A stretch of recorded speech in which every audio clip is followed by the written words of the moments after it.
Let's get one thing straight. This isn't just a tale of betrayal or war or kingship. It's a story of love, turned into a weapon, and how desire, when exposed to the harsh light of power, could be punished in ways no human should ever endure. Imagine living in a world where your mere existence is a threat to the crown, where love itself is a battlefield, where the heart's desire is not just a yearning, but a liability. That's the world of our story today. His name was Hugh Despenser the Younger, a nobleman, yes, but more than that, a man whose fate was tied to a king's heart and ultimately to a nation's rage. The year was 1322. England groaned under the weight of civil unrest. Its people starved, its barons rebelled. But in the royal court, one man thrived. Hugh. He wasn't a war hero. He wasn't beloved by the people. What he had was access to the crown, to the throne, to Edward II himself. The king, still grieving the loss of his first companion, Piers Gaveston, found in Hugh something familiar. Charm, intelligence, a kind of elegance that clashed with the brutality of medieval politics. And Hugh, he played the part. Whispered counsel in Edward's ear, stoked the flames of isolation, and in time, became the king's favorite. But in this world, favorite meant something more, not just affection, not just proximity. It meant power, unearned, unchecked, and dangerously absolute. Hugh began seizing lands from the nobility, not through war, but through law, twisting royal decrees to claim what wasn't his. He ruined families, imprisoned rivals, silenced opposition, all with Edward's blessing. The court changed. Where once sat proud lords and wise advisers, now stood men too afraid to speak, because Hugh's gaze was everywhere, and Edward's favor meant immunity. But there was one person who saw through the facade. One person who refused to play the game. Edward's own wife, Queen Isabella, daughter of France, unyielding, observant, cold as frost when crossed. At first she played along. She endured the humiliation, watched as her husband gave Hugh everything, titles, lands, even military command. She waited, listened, learned, and when the moment was right, she struck. In 1325, Isabella left for France under the pretext of diplomacy, but she had no intention of returning alone. In Paris, she found Roger Mortimer, an exiled baron with hatred burning behind his eyes. Together, they planned the unmaking of a king, not just Edward, but Hugh as well, because everyone knew Edward without Hugh was vulnerable, but Hugh without Edward was nothing. In 1326, Isabella and Mortimer invaded England with a modest force. To their surprise, they were greeted not with resistance but with cheers. Nobles joined them, peasants supported them, even priests prayed for their success. Edward and Hugh were forced to flee, disguised, panicked, dragged from one hiding place to the next. But England was no longer theirs, and the net was closing. They were captured in South Wales, dragged through the streets, mocked, beaten, no longer king and favorite, just traitors in robes. Hugh was put on trial, if it could even be called that. No jury, no defense, only accusations read aloud as crowds howled for justice. He was charged with theft, treason, and forbidden acts. The last charge was whispered, but everyone knew what it implied. They weren't just punishing a political manipulator. They were punishing a relationship, a man who had grown too close to the king. The verdict was predetermined. The sentence, worse than death, because, for Hugh Despenser the Younger, they didn't just want to kill him, they wanted to erase him. And so they prepared a spectacle, one that would echo through centuries. Music halts. Silence, then slowly, the dull rhythm of a heartbeat resumes. It wouldn't happen in secret, it would be public. A lesson for all, a warning carved not into flesh but into memory. He was paraded through the streets of Hereford, humiliated before the people, mocked, cursed, despised. The punishment was brutal, so severe that even chroniclers, hardened by medieval cruelty, wrote of it with horror. Not only his body was destroyed, but his legacy, his name, his memory. His remains were scattered, displayed as warnings across England, his head raised high in London. A man who had once ruled the court, reduced to fragments, ash, and whispers. Soundscapes fade to cold wind. A church bell tolls once, then silence. If you're hungry for more stories like this, where history isn't just tales of kings and conquests, but a canvas of human emotions, desires and fates, then subscribe. Together, let's unearth the stories that time has buried. Until next time, remember, some wounds are never too deep to heal, but only too hidden to be seen. When the mob surged, Queen Isabella felt their rage like a headwind, smelled their sweat and anger and bloodlust in great gulps. Around her, heads bobbed, a sea of faces hungry for carnage, and in the midst of it, she saw him, her husband's favorite, paraded through the streets of London like a sacrificial lamb, his eyes wide, his lips moving soundlessly. Then the bell tolled, each clangor echoing the doom in his heart. Now the silence after his death was louder than the crowd that had roared for his mutilation. His body had been carved into a lesson, scattered across England like a warning written in blood. And yet something lingered, not guilt, not grief, but a cold, calculated satisfaction from those who had orchestrated his fall. Queen Isabella, once humiliated by the sight of her husband's favorite parading power before her very throne, now stood triumphant. Roger Mortimer, The exiled baron turned kingmaker had demonstrated exactly what happens to those who dare love a king too boldly, too openly, too dangerously. But Hugh's destruction wasn't just personal revenge, it was political theater, designed to crush dissent and reshape the narrative of Edward's reign into a cautionary tale. They didn't just end Hugh Despenser's life, they burned his name into the soil as a symbol of royal corruption, of unnatural affection, of power gained through passion rather than bloodline or war. And Edward, the once proud king who had showered Hugh with titles, lands, and unchecked influence, he was no longer a monarch. He was a shadow, a prisoner, a man made hollow by the violent removal of the one person who had truly mattered to him. Dragged from castle to castle, Edward was a king in name only. His commands were ignored, his supporters were scattered. His crown, heavy with disgrace, had become a relic, something others wielded in his name while he sat in chains, staring at cold stone walls. Isabella and Mortimer ruled as regents, speaking for his young son, Edward III, who had been crowned while his father still breathed. But everyone knew who held the true power. And yet, that power was fragile. Because secrets have weight, and rumors, especially those soaked in blood, never stay buried for long. The people remembered the spectacle. They remembered the execution. They remembered the screams. But they also remembered what led to it: the favoritism, the sudden rise of a man they never elected, the quiet intimacy between king and companion that had shifted the axis of royal politics. And as weeks turned to months, a question began to whisper through the court, through the taverns, through the cloisters of the monasteries. Was Edward truly gone, or had the queen merely taken everything from him except his heartbeat? Official records claimed he died a prisoner, quietly, in the depths of Berkeley Castle. But the story that spread darker, crueler, soaked in whispered horror told of a death far more graphic. The tale that survives isn't one of poison or quiet strangulation. No, it's of a method reserved not for kings but for traitors, for abominations, for those who needed to be unmade from the inside out. A red-hot poker forced into his body while he was still breathing. A death that left no external wounds, no scars to show the crime. A message, hidden in torture: love the wrong man, and you will burn for it. Whether it was true or not no longer mattered, because the story was believed. And belief, in the medieval world, was more powerful than truth. It shaped memory. It guided fear. It dictated how future kings would behave, how close they could let others stand beside their throne. It created a boundary between affection and destruction, between loyalty and death. And at its center, forever embedded in the black heart of English history, was Hugh Despenser, the favorite, the lover, the man whose rise rewrote the rules and whose fall rewrote them again in flame and ash. But what did it mean to be a favorite in those times? It meant power, yes, but it also meant exposure. It meant your life was tied not to your blood but to the whims of one man, and that man, however regal, however devoted, could not protect you when the world turned against you. Edward's affection had given Hugh the world, but it had also painted a target across his back. And when the blades came for him, they did not just aim to kill. They aimed to punish, to humiliate, to reduce him to something less than human. His execution was not just about removing a threat. It was about purging a presence, making an example, cleansing the court of the man who had for a brief time made the king feel. That kind of intimacy, in a time of cold strategy and arranged unions, was dangerous. It could inspire loyalty that bypassed the church, the law, even the crown itself. It threatened the order, the chain of power. And when power feels threatened, it responds not with words but with fire. Edward's silence after Hugh's death was telling. He made no speeches, he gave no resistance. He simply faded, as if the light inside him had been extinguished the moment Hugh's was. The two were linked in history, in politics, in Levant finally, in destruction. One torn apart by mobs, the other left to rot in isolation. Both transformed into myths, cautionary tales that echoed in the halls of future kings, who learned from their downfall not what love meant but what it cost. This was the legacy left behind, a nation that had watched a man be unmade in public, and another erased in private, and in between them a silence so thick it still stretches across the centuries. Not a silence of peace but of warning. Edward may have worn the crown, but it was Hugh's blood that stained it, and that stain never washed away. In the heart of London, the bells tolled, a somber song weaving through the fog and grime of 14th century London. It carried a message that cut through the ale-fueled banter of tavern-goers and the gossip of merchants' wives. Hugh Despenser was dead. How did he die? Well, some said it was a merciful death, a quick slash of the executioner's axe as the headsman severed Hugh's head from his body. But others claimed there was no mercy in the way Despenser died, that the sentence passed on him was a torment both for him and for the people who watched. What was his crime?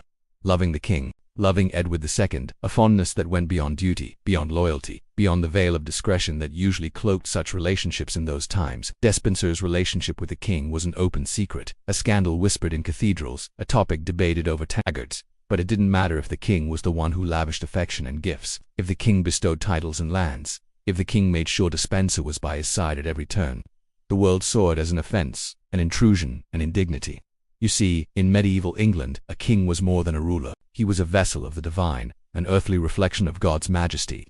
And God, according to the Church, had ordained that kings should marry. It was a holy duty, a sacred obligation. So when Edward II came to power, the world urged him to wed. The king listened. He married and had children, but that didn't stop him from developing a close bond with Hugh Despenser, a bond that seemed to grow with each passing day. And soon the clamor against Despenser grew louder, more insistent. He was accused of bewitching the king, of controlling the royal will, of leading the country into ruin. It didn't matter that Despenser had no political power. It didn't matter that he was loyal and effective as an advisor. All that mattered was that he was an obstacle in the king's path to fatherhood, an obstacle that had to be removed. So on September 25, 1326, a group of nobles invited Hugh Despenser to a hunting lodge under the pretense of a friendly gathering. Instead, they arrested him, charging him with treason, sedition, and the unnatural offense of dominating the king's heart. The nobles handed Despenser over to the king's wife, Isabella, who had been a pawn in the rise of Despenser's influence. Now she was a queen on the throne, and she had a score to settle. The trial that followed was a sham. Despenser was found guilty on all counts, and the sentence was swift and brutal: castration, disembowelment, and burning alive. And as the clock tower tolled its mournful knell, Hugh Despenser became a martyr, not of love, but of desire. And when Edward II heard the news, a chill must have crept up his spine. He tried to hide the relationship. He really did. But how do you hide the sun when it's shining right in your eyes? How do you hide the warmth when it's enveloping your heart? Despenser was more than an advisor. He was a friend, a confidant, a lover. And now he was dead, killed not just by the opposition, but by the king's own mother, the woman who had once cradled Edward II as a child, the woman he called his rock, the woman he trusted above all others, betrayed by his son, broken by his wife, forgotten by his counselors, imprisoned by his peers, ignored by his doctors, abandoned by his servants, left with nothing but the echo of laughter that once filled the halls. Edward II withered away, his spirit broken. Some say he died from grief. Others claim he was poisoned. But most believe he was murdered, quietly, discreetly, painfully. And in the end, it didn't matter how he died. What mattered was how his story became a legend, a tale of caution, a metaphor for power. You see, the death of Hugh Despenser had not only broken Edward, it had exposed a new truth about England's monarchy. Affection was dangerous, and love, if directed in the wrong place, was a crime punishable by fire, steel, and spectacle. The public had cheered as Hugh was torn apart, yet what lingered wasn't celebration, it was unease. They had seen a man dismembered for love, for proximity, for favor, and deep inside they knew that what happened to him could happen again to anyone who stood too close to power. As winter fell over England, the throne no longer shimmered with gold, it pulsed with fear. Queen Isabella and Roger Mortimer had claimed the reins, guiding the kingdom through their young son's name. But the shadow of their cruelty grew heavier by the day. They had destroyed the king's favorite, silenced the king himself, and ruled with cold precision. But even those who held the blade are not immune to its edge. Edward II, imprisoned in Berkeley Castle, had become a ghost. His days were filled with damp stone, rotting straw, and the echoes of footsteps he couldn't trust. His meals were sparse, his guards silent. And the worst part was the silence in his own mind, because without Hugh, he was not a ruler, he was not a man. He was something waiting to be forgotten. Rumors swirled that he spoke to shadows, that he stared at the fire for hours, unmoving, seeing in the flames not warmth but memory. The memory of a face twisted in agony, of a scream buried in the roar of a crowd, of hands that once held his own now burned to ash. And then, he too disappeared.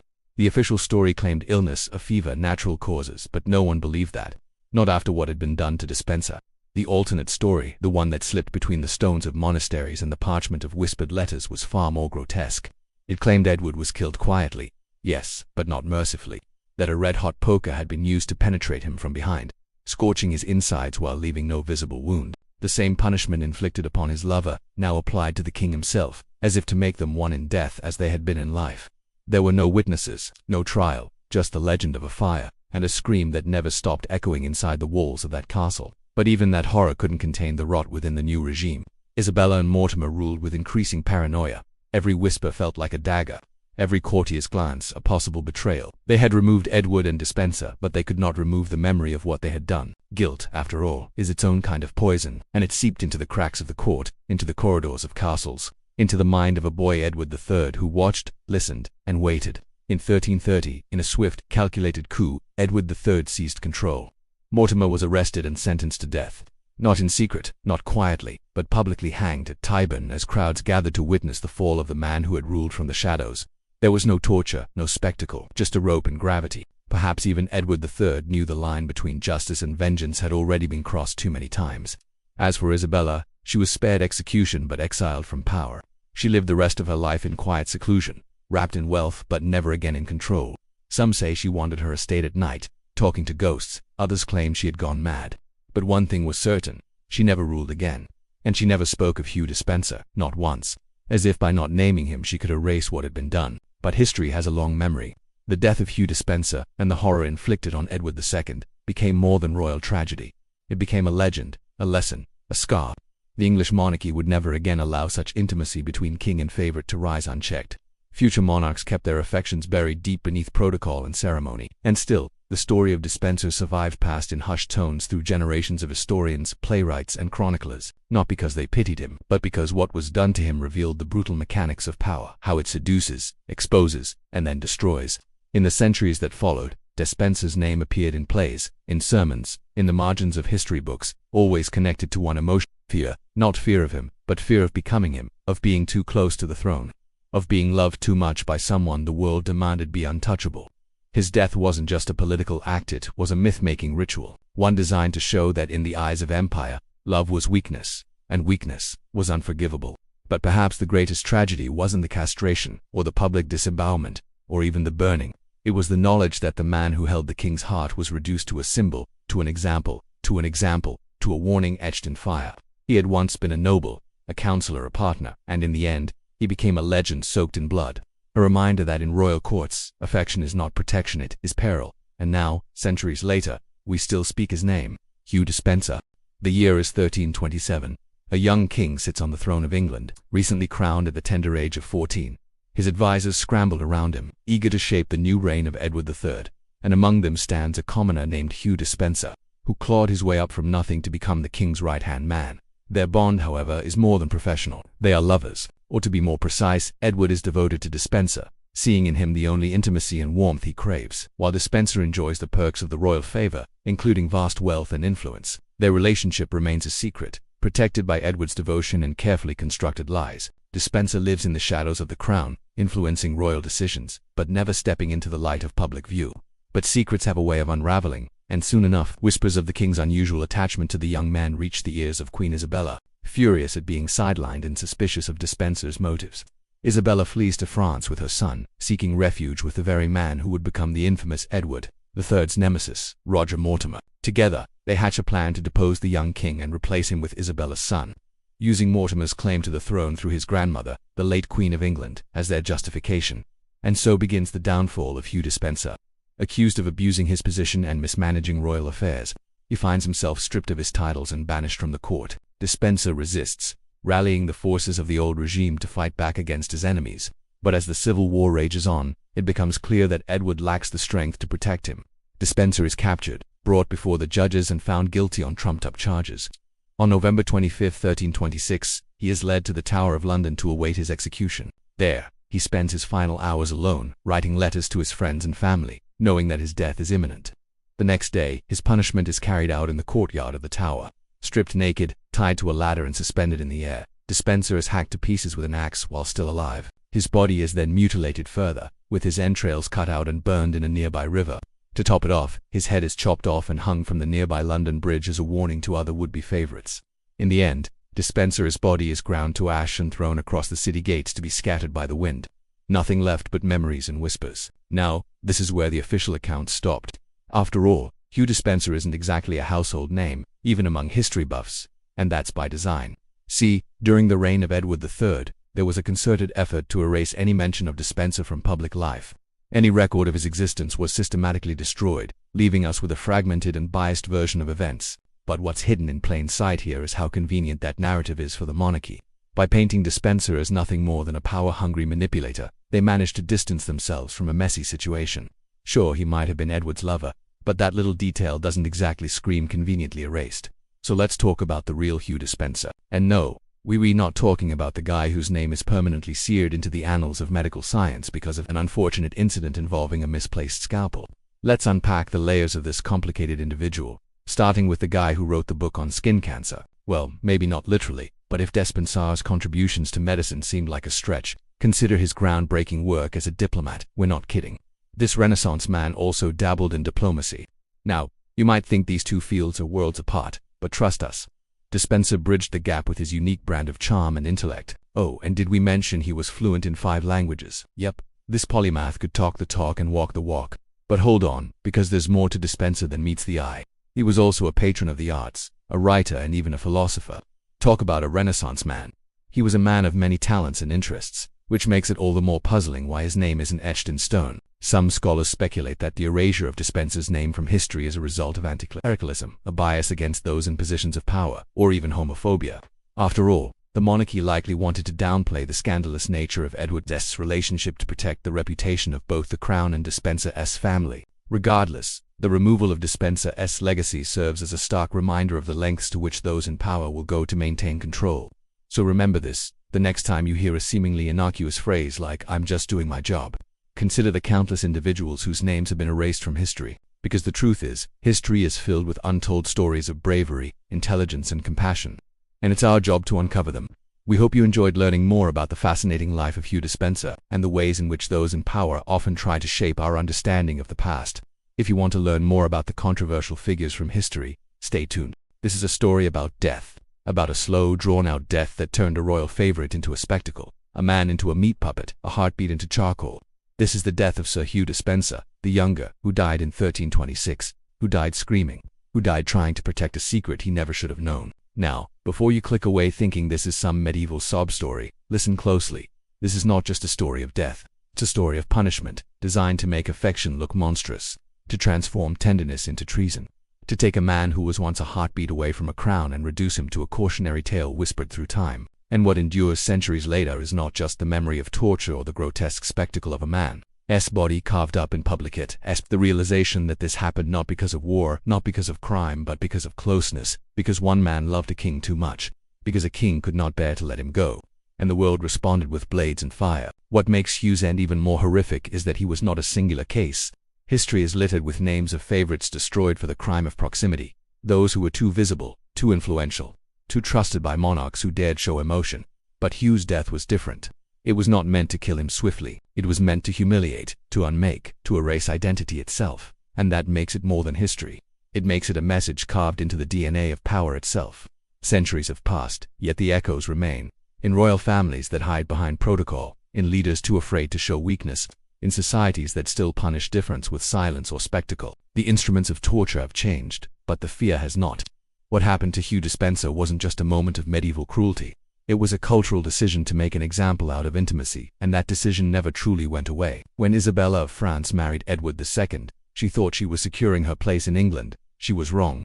She became a pawn in a game of desire and deceit. The king's heart, once enamored by Isabella, soon veered towards another, Roger, the handsome young son of a baron. Soon, Roger moved into the royal household. He became a knight, a confidant, a witness to secrets. Then came the coronation. Roger at 18 made Earl of Gloucester, a title that placed him second only to the heir apparent. Some whispered that the real reason for the elevation was simpler, that Roger had captured the king's heart, not just his favor, but envy is a cruel tutor, and jealousy, a relentless taskmaster. Roger became the face of unpopular policies, the scapegoat for the king's extravagance. Soon, whispers turned to shouts, and the barons demanded Roger's head, and so he fled, not to safety, but to the heart of the storm. Ireland. At first it seemed like a good match. Roger as deputy to the viceroy, Hugh Despenser the younger. But Hugh, loyal as ever, ensured that Roger's star did not rise. He kept him in check, both literally and figuratively. Theirs was a complicated dance, a mix of duty, rivalry, and something else. Something unspoken, something that bloomed in the shadow of the castle walls. A bond. They were rivals, yes, but they were also friends, sharing secrets late into nights, playing dice, perhaps sharing a bed. It was an intimacy that shouldn't have been possible, a friendship born out of circumstance and nurtured by necessity. And then the unthinkable happened. Edward II died. Roger, with Hugh at his side, was named regent to the new king, but the barons had other plans. They forced Roger out of England, leaving Hugh alone, facing the music, caught between loyalty and fear. He sided with the Queen, hoping it would grant him safety, but Queen Isabella wanted more than loyalty. She wanted power. She sidelined Hugh, stripping him of his offices, his titles, his dignity. But Hugh knew too much, had seen too much. Removing him was not enough. He had to be broken. And how better a way than to destroy the one thing that bound them together? Their friendship, their bond, their secret. Despenser was accused of unnatural vice with Roger, a charge that carried the death penalty. He confessed to protect Roger, but that didn't help. In the eyes of the law, the king, the court, the people, he was guilty. Roger Mortimer fled, abandoned by the very man he trusted. Hugh Despenser, the younger, died on January 24, 1326. The sentence was brutal, unprecedented, theatrical. The accounts tell us that he was hanged, drawn and quartered, his entrails burned, his limbs displayed around London. But that doesn't tell us everything. It doesn't tell us that he was paraded through the streets on a horse, his head wrapped in a bag, his body naked, mutilated. It doesn't tell us that his skin was flayed, his flesh torn with red-hot pokers. It doesn't tell us that he begged for mercy, that he screamed for his mother, that he pissed himself. Those details are lost to history, buried under the sanitized version we tell ourselves. So remember this: the next time a monarch seems too powerful, the next time a leader demands absolute obedience, the next time a court case seems suspiciously swift, the next time a scandal fades into oblivion, conveniently, remember Hugh Despenser, the younger, not as a footnote in Edward II's story, not as a character in a medieval morality tale, but as a victim of a system determined to make an example out of intimacy, to remind us that power hates vulnerability, that love, when tied to the crown, becomes a liability, and that the greatest punishments aren't always about death, but about the deconstruction of a life, the erasure of identity, the dismemberment of the self. Hugh Despenser may not have been the first, but in his death, we see the birth of a trend, a pattern that repeats itself through history. Power gets rid of those who get too close, who know too much, who dare to love, and it does so not because they've committed a crime, but because their very presence challenges the absoluteness of power itself.